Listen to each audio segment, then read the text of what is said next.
Hi everyone! Welcome to our first Facebook Live. Woo! I'm Ellen, this is Courtney. Hello. We are from Integrated Wellness Clinic, and today we'll be covering off some information about children's health and ADD, ADHD in the lead up to our children's health workshops in July and August at different locations, but I'll be talking about that at the end. So, what we'll get started on first off is chatting to lovely Courtney.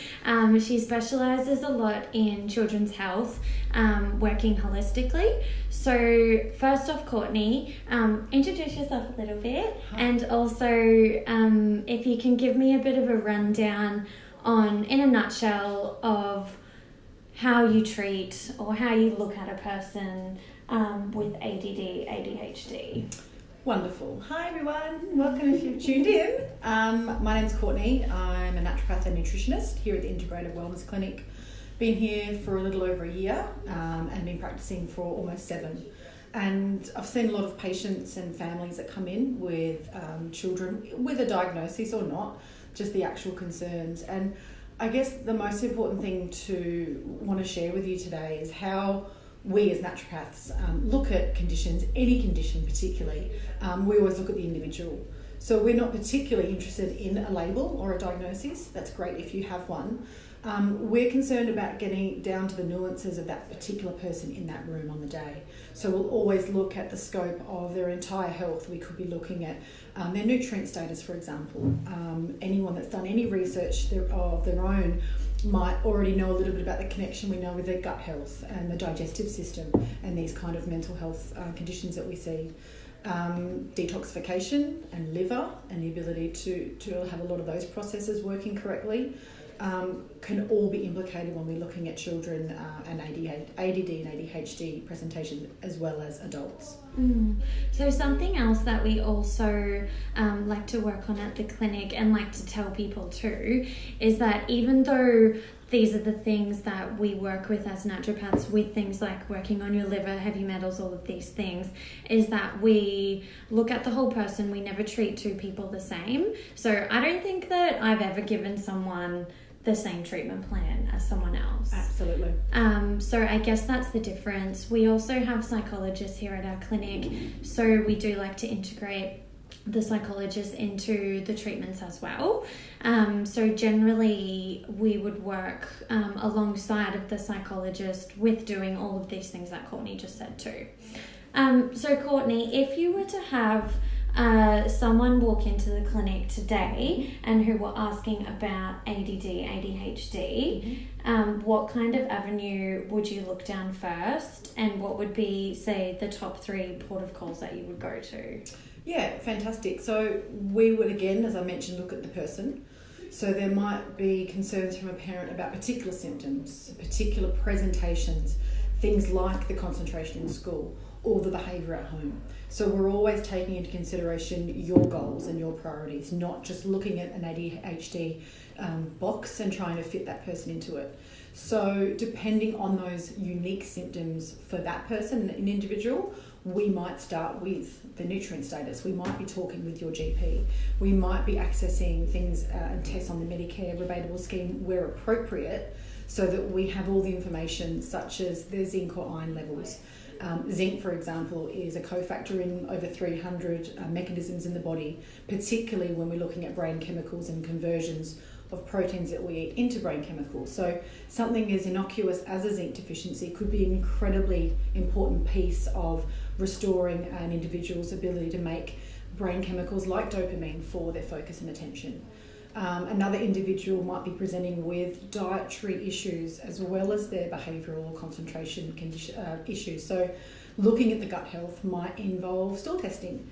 And stool testing that we are passionate about here is very comprehensive. We're looking at microbial counts, we're looking at beneficial flora numbers. Do we have the good guys there to help make the brain chemicals? Remembering that serotonin and dopamine are produced in our guts, and over 90% of that production is happening right there. So looking at the fundamental area of our health that's actually responsible for those behavioural type issues.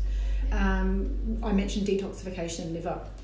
So another individual's presentation may lead me to want to talk about how they detox and how they basically rid the body of things that can inhibit and hold someone back from actually feeling their best self and from focusing and concentrating.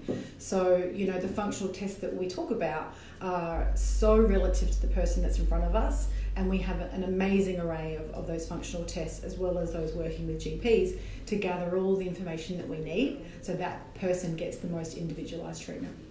Cool, awesome. And I guess also looking at going back to basics, helping children eat properly too, because I suppose we might see a lot of picky eaters in that kind of picture that we're looking at. So that ties in with things like nutrient deficiencies, but eating styles and lifestyle habits would also be a big part of definitely how you treat. Yeah, and Ellen's really nailed it there in terms of looking at the diet in conjunction with treatment. So it can be, the chicken and the egg scenario. Was a child's pickiness of eating causing a nutrient deficiency which compounds the inability to make a brain chemical? Is it a genetically passed on food intolerance or sensitivity that stops a child eating certain foods, and so therefore it's actually the gut we've got to fix first to then enhance that child's ability to want certain foods in their diet, and for their palate to expand, and for their interest in foods to really blossom. So we also look at the diet as part of the lifestyle. We look at it as part of the treatment, and we always make sure that whatever requirements and specificities of that child that we know, we're going to work with them, and we're going to make sure that they're always it's something that can be followed, because as practitioners we work a lot with diet, and we know it's one of the hardest things for children to be told what to eat, depending on the age, of course. So we never underestimate how tricky that can be to navigate, and we have loads and loads of tips and tricks and information that we can always share with you, particularly actually in our workshops, which is why we run them. We want to tell all of the tricks of the trade, as much of imparting all the knowledge that we have into the community, so that you can start to make really beneficial changes, and you can sort of see that in your own household, even just from learning something from one of our workshops. It's all those little things. So other things that we do at workshops and also in clinic, because we do stock some different kinds of products that we recommend to patients. So easy things that we do recommend are things like bone broth or veggie broth. So this is what we're drinking now. Wish we could share it with you, but it is delicious.